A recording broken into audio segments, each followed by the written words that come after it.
Thank you very much for the opportunity. My name is Linus Sijenyi.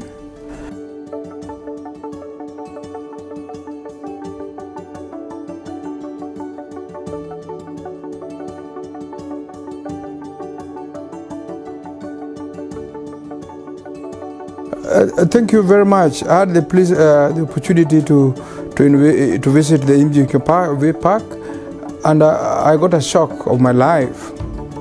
For one, I saw the end of the railway line. I saw the end of the road. I saw a place that you can't go past this.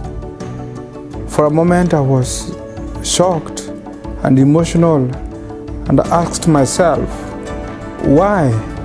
Why such status for more than 70 years? And I asked myself, are we doing enough to restore peace? That disturbed me in my visit, but again, it is an opportunity for us to learn and to see how well can we bring peace amongst ourselves. It was a sad incident for me, but again, it taught me the beauty of having peace, the fact that peace is priceless, that we need to do all that we can to ensure that we live in a peaceful society. Oh, thank you very much. UN Habitat, as one of the United Nations agencies, is a United Nations agency on sustainable urbanization. Ours is urbanization, is cities, and we are directly responsible for goal number 11 in SDGs, but of course we are cross-cutting, so our work is in the cities, urbanizing world, and how can we be responsive in the continuously growing cities and urban centers. Thank you. Again, it was a pleasure to visit the Younguk Park. I know all the countries, both South and North Korea, are all member states of the United Nations, and they are all signatories to the various treaties that advocate for peace, for coexistence, and to adhere to the human rights.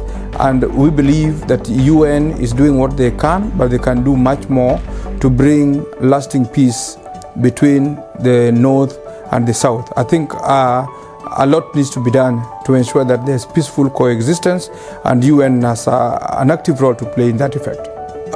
For unification of the North and the South, in our programs, we have used sports as a mobilization tool. For instance, football that brings young people from across board, young people without borders.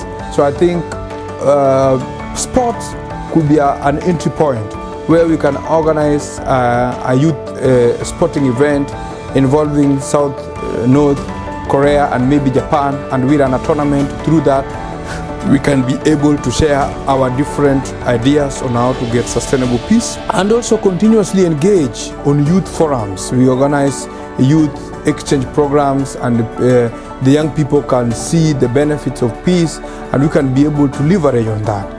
But again, and I'm happy that the countries in Asia have really emphasized on education. And I think that should be also a rallying call, that young people should be able to get modern education. Somebody who is educated can be able to reason and to see that whatever we are doing is right or wrong. So to me, it is education, it is joint youth programs, including exchange program and education. Thank you. The unification of peace is the starting point. Without peace, we cannot do anything. Without peace, it is zero. So starting with the peace is the first step, and it will be the rolling call all through. So if you don't have peace, you cannot progress. If progress and somehow we miss peace in between, then we realize all the gains we've made are going to be lost. And therefore, peace is cutting across, even in achieving all the entire UN SDGs and also in the world. So peace is the constant factor, that we must have a peaceful coexistence society for us to be able to deliver on the SDGs and even various countries' mandates. I thank you. Like I mentioned in my statement yesterday, to achieve the SDGs, I highlighted 4 points. That one, young people must advocate to have policies that are youth-friendly, that advocate for the youth rights. 2, young people should be in the forefront to get an adequate data, aggregate time on data that able to speak about the young people. 3, we need to advocate to have resources and finances to support our initiatives.